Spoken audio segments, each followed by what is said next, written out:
आज हम जिन स्रोतों पर बात करने वाले हैं वे 8वीं कक्षा के इतिहास के नोट्स हैं और मौजू है भारत में औपनिवेशिक युग। अब स्कूल के नोट्स का नाम सुनकर शायद लगे कि ये बहुत बेसिक होगा, लेकिन असल में ये हमें एक बहुत ही साफ सुथरी कहानी बताते हैं। और कहानी का सबसे बड़ा सवाल ये है कि भारत, जो कभी दुनिया की सबसे बड़ी आर्थिक ताकतों में से एक था, आखिर एक गुलाम देश बना कैसे। और ये सवाल बहुत ज़रूरी है क्योंकि ये सिर्फ राजा महाराजाओं की हार या जीत की कहानी नहीं है। ये इस बात की कहानी है कि कैसे व्यापार के बहाने आई एक कंपनी ने पूरे देश की अर्थव्यवस्था, समाज और यहाँ तक के सोचने के तरीके को भी हमेशा के लिए बदल दिया। तो चलिए इसी सवाल से शुरू करते हैं। ये बात ही अपने आप में हैरान करने वाली है कि जब यूरोपीय भारत आए, उस वक्त भारत कोई पिछड़ा हुआ देश नहीं था। स्रोत बताते हैं कि 16वीं सदी में दुनिया की कुल जीडीपी का लगभग 1/4 हिस्सा, मतलब क्वार्टर, भारत से आता था। हम एक इकोनॉमिक सुपर पावर थे। बिल्कुल। 2000 साल से भी ज्यादा समय से भारत का यूरोप के साथ व्यापार चल रहा था। मसाले, बेहतरीन सूती कपड़ा, हाथी दांत और एक खास तरह का स्टील, जिसे वुड्स स्टील कहते थे, ये सब पूरी दुनिया में मशहूर था। तो जब 1498 में पुर्तगाल से वास्को डी गामा केरल के कोझिकोड पहुंचा, तो वो किसी अनजान जगह नहीं आया था। वो एक बेहद अमीर और व्यस्त व्यापार के केंद्र में पहुंचा था। लेकिन फिर चीजें इतनी तेजी से बिगड़ी कैसे? मतलब स्वागत से शुरुआत हुई, पर यह रिश्ता बहुत जल्द हिंसक हो गया। स्रोत बताते हैं कि पुर्तगालियों का रवैया बहुत आक्रामक था। उन्होंने भारतीय व्यापारियों को पकड़ा, उन्हें यातनाएं दी और कालीकट शहर पर बमबारी भी की। हाँ, क्योंकि उनका मकसद सिर्फ व्यापार करना नहीं था, बल्कि व्यापार पर कब्जा करना था। उन्होंने काटास सिस्टम शुरू किया, जिसका मतलब था कि अरब सागर में चलने वाले किसी भी भारतीय जहाज को पुर्तगालियों से एक परमिट या पास खरीदना पड़ता था। अच्छा। अगर कोई जहाज बिना काटास के पकड़ा जाता, तो उसे लूट लिया जाता था। ये सीधे सीधे समुद्री गुंडागर्दी थी, जिसे उन्होंने व्यापार का नाम दिया। और ये सिर्फ व्यापार तक सीमित नहीं रहा। गोवा में 1560 में शुरू हुई इंक्विजिशन की बात तो और भी भयानक है। ये क्या था असल में? वो पुर्तगाली शासन का एक बहुत ही काला अध्याय था। गोवा इंक्विजिशन एक तरह की धार्मिक अदालत थी, जिसका काम था उन लोगों को सजा देना जिन पर ईसाई धर्म अपनाने के बाद भी अपने पुराने हिंदू या मुस्लिम रीति रिवाजों को मानने का शक होता था। हजारों लोगों को सताया गया, कई मंदिर तोड़े गए, और ये सब करीब 250 साल तक चलता रहा। लेकिन ऐसा नहीं है कि इसका कोई विरोध नहीं हुआ। मुझे इन नोट्स में उल्लाल की रानी अब्बका की कहानी बहुत दिलचस्प लगी। उन्होंने पुर्तगालियों को कई बार हराया। एक जगह जिक्र है कि उन्होंने नारियल के खोल में आग लगाकर उसे पुर्तगाली जहाज़ों पर फेंका था। ये तो किसी फिल्म के सीन जैसा लगता है। और ये कहानियां जरूरी हैं क्योंकि ये बताती हैं कि भारतीय लोगों ने शुरू से ही विरोध किया। रानी अम्बक्का की बहादुरी को आज भी कर्नाटक के लोक नाटकों, यक्षगान में याद किया जाता है। पुर्तगालियों के बाद डच भी आए, लेकिन 1741 में त्रावणकोर के राजा मार्तंड वर्मा ने उन्हें कुलाचल की लड़ाई में हरा दिया। ये किसी एशियाई ताकत की यूरोपीय ताकत पर एक बहुत बड़ी जीत थी। तो पुर्तगाली और डच आए और एक तरह से उनका असर सीमित रहा। फ्रांसीसियों ने भी कोशिश की, लेकिन कर्नाटक की लड़ाइयों में वो अंग्रेजों से हार गए और यहीं से कहानी का रुख पूरी तरह बदल जाता है। फ्रांसीसियों की हार ने एक दूसरी यूरोपीय ताकत के लिए दरवाजा पूरी तरह खोल दिया, जो अब तक व्यापारी बनकर इंतजार कर रही थी, ब्रिटिश ईस्ट इंडिया कंपनी। और यहीं से वो बड़ा सवाल फिर सामने आता है कि एक प्राइवेट ट्रेडिंग कंपनी जिसका काम मुनाफा कमाना था, वो हिंदुस्तान की शासक कैसे बन बैठी? हाँ, ये कमाल की बात है। जब उन्होंने सूरत, मद्रास और कलकत्ता में अपनी फैक्ट्रियां या व्यापारिक चौकियां बनाई, तो मुगल शासकों या स्थानीय राजाओं ने उन्हें ज्यादा गंभीरता से नहीं लिया होगा। उन्हें लगा होगा कि जैसे हजारों साल से दूसरे व्यापारी आते जाते रहें, ये भी वैसे ही हैं। बिल्कुल। लेकिन कंपनी की रणनीति अलग थी। उनकी सबसे बड़ी ताकत थी फूट डालो और राज करो की नीति। उन्होंने देखा कि भारतीय राजा नवाब आपस में ही लड़ रहे हैं और उन्होंने इसका पूरा फायदा उठाया। जिसका सबसे बड़ा उदाहरण है 1757 की प्लासी की लड़ाई। रॉबर्ट क्लाइव ने बंगाल के नवाब सिराजुद्दौला के सेनापति मीर जाफर को नवाब बनाने का लालच देकर अपनी तरफ कर लिया। लड़ाई के मैदान में नवाब की सेना का एक बड़ा हिस्सा, जो मीर जाफर के साथ था, बस चुपचाप खड़ा देखता रहा। तो अंग्रेजों की छोटी सी सेना आसानी से जीत गई। मतलब ये कोई जंग थी ही नहीं। नहीं, ये एक सौदा था, एक धोखा था। मीर जाफर को नाम का नवाब तो बना दिया गया, लेकिन बंगाल की असली ताकत और दौलत कंपनी के हाथ में आ गई और मीर जाफर का नाम हमेशा के लिए इतिहास में गद्दार के तौर पर दर्ज हो गया। इसके बाद तो उन्होंने कब्जा करने के लिए बाकायदा नीतियां बना ली, जैसे सहायक संधि या सब्सिडरी अलायंस। ये सुनने में तो बहुत अच्छा लगता है कि हम आपकी सुरक्षा करेंगे, पर असल में ये था क्या? ये एक जाल था। इस संधि के तहत भारतीय शासक को अपनी सेना भंग करके ब्रिटिश सेना की एक टुकड़ी अपने राज्य में रखनी पड़ती थी और उस सेना का सारा खर्च भी उसी राजा को उठाना पड़ता था। अच्छा। बदले में उसके दरबार में एक ब्रिटिश अफसर बैठ जाता था, जिसे रेजिडेंट कहते थे।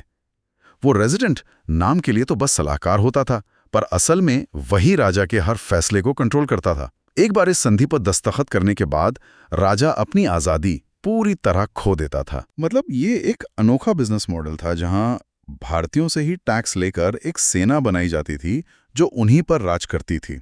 फिर उसी सेना का इस्तेमाल करके और इलाके जीते जाते थे, जिनसे और टैक्स वसूला जाता था। ये अपने आप में एक सेल्फ फंडिंग साम्राज्य था। बिल्कुल, जिसका पूरा खर्च भारतीय ही उठा रहे थे, और अगर कोई राजा इस जाल से निकलने की कोशिश करता तो वही सुरक्षा देने वाली सेना उस पर हमला कर देती थी। इसके अलावा एक और नीति थी, व्यपगत का सिद्धांत, यानी डॉक्ट्रिन ऑफ लैप्स, जिसके मुताबिक अगर किसी राजा का अपना कोई बेटा नहीं होता तो उसकी मौत के बाद उसका राज सीधे कंपनी के हाथ में चला जाता था। गोद लेने की हजारों साल पुरानी भारतीय परंपरा को उन्होंने मानने से इनकार कर दिया। इन नीतियों ने ही शायद उस बड़े गुस्से को जन्म दिया होगा जो बाद में 1857 में फूटा। अब जरा इसके असर पर आते हैं। हमारे स्रोत में एक हेडिंग है, स्वर्ग से नर्क। रॉबर्ट क्लाइव ने खुद बंगाल को धरती का स्वर्ग कहा था, फिर ये नर्क कैसे बन गया? 2 शब्दों में कंपनी की नीतियां।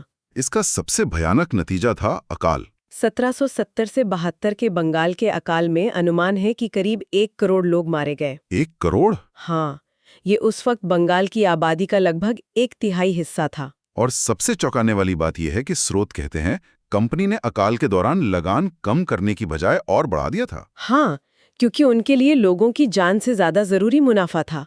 और ये समझना जरूरी है कि ये अकाल सिर्फ बारिश ना होने की वजह से नहीं आए थे। ये नीतियां बनाकर पैदा किए गए थे। कंपनी किसानों से जबरदस्ती भारी लगान वसूलती थी और अकाल के दौर में भी यहां से अनाज ब्रिटेन भेजा जा रहा था। W. हंटर नाम के एक ब्रिटिश अधिकारी ने लिखा है कि लोग पत्ते और घास खाकर जिंदा रहने की कोशिश कर रहे थे और अपने बच्चों को बेच रहे थे। ये सोचना भी मुश्किल है। और इसी के साथ धन की निकासी यानी ड्रेन ऑफ वेल्थ की बात भी आती है। दादा भाई नौरोजी ने इसके बारे में लिखा था।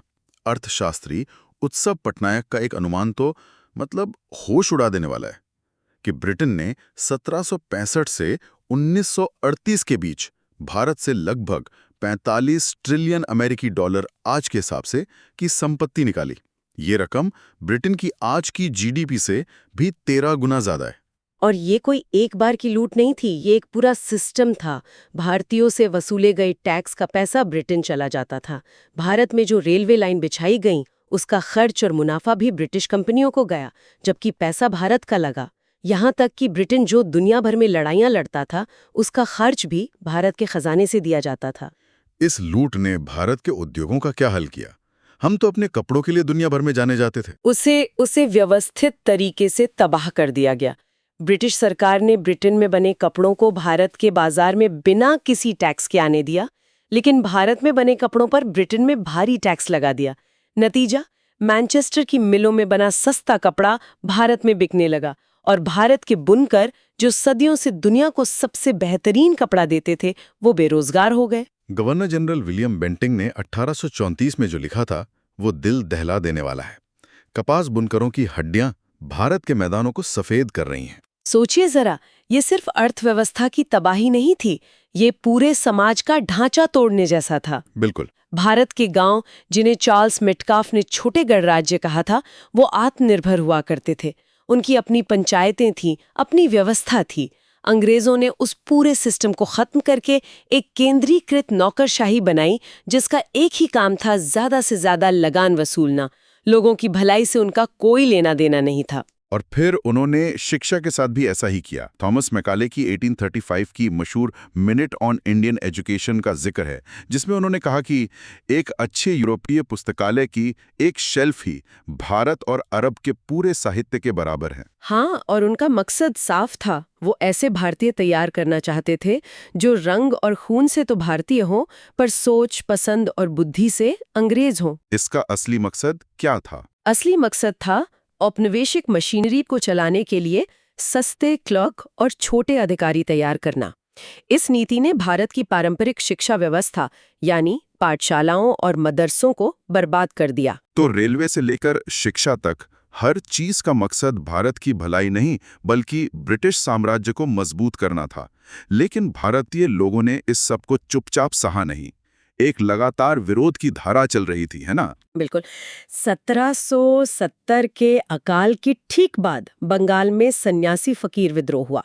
हिंदू सन्यासियों और मुस्लिम फकीरों ने मिलकर कंपनी के खजानों पर हमले किए। ठीक। बंकिम चंद्र चट्टोपाध्याय का मशहूर उपन्यास आनंद मठ और हमारा राष्ट्रीय गीत वंदे मातरम उसी विद्रोह से प्रेरित है। अच्छा। आदिवासियों ने अपने जंगलों और जमीन को बचाने के लिए विद्रोह किए, जैसे छोटा नागपुर में कोल विद्रोह और संथाल विद्रोह। किसानों ने नील उगाने के खिलाफ बंगाल में विद्रोह किया। और इन सभी छोटे बड़े विद्रोहों का नतीजा 1857 के महाविद्रोह के रूप में सामने आया। इसे अक्सर सिर्फ सिपाही विद्रोह कहा जाता है, पर यह उससे कहीं ज्यादा था। बहुत ज्यादा।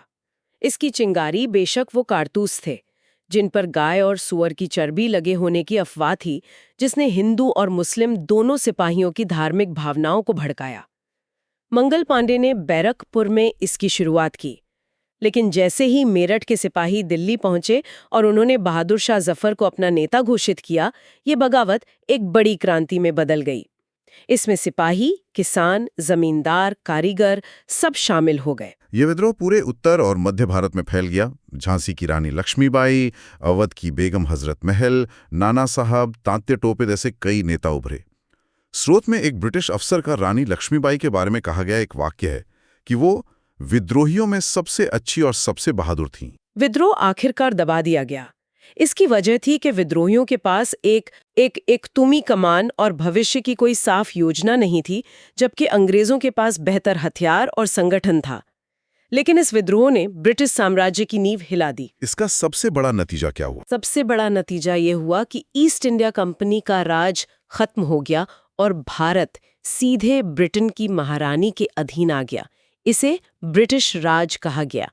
1857 ने ये बात हमेशा के लिए साबित कर दी कि भारतीय लोग विदेशी शासन को स्वीकार नहीं करेंगे। यहीं से भारत के स्वतंत्रता संग्राम की असली नींव पड़ी। तुमने एक अमीर देश के गुलाम बनने, उसकी अर्थव्यवस्था और समाज पर पड़े भयानक असर और फिर उसके लगातार विरोध की कहानी को देखा। हाँ, और इसकी विरासत बहुत उलझी हुई है।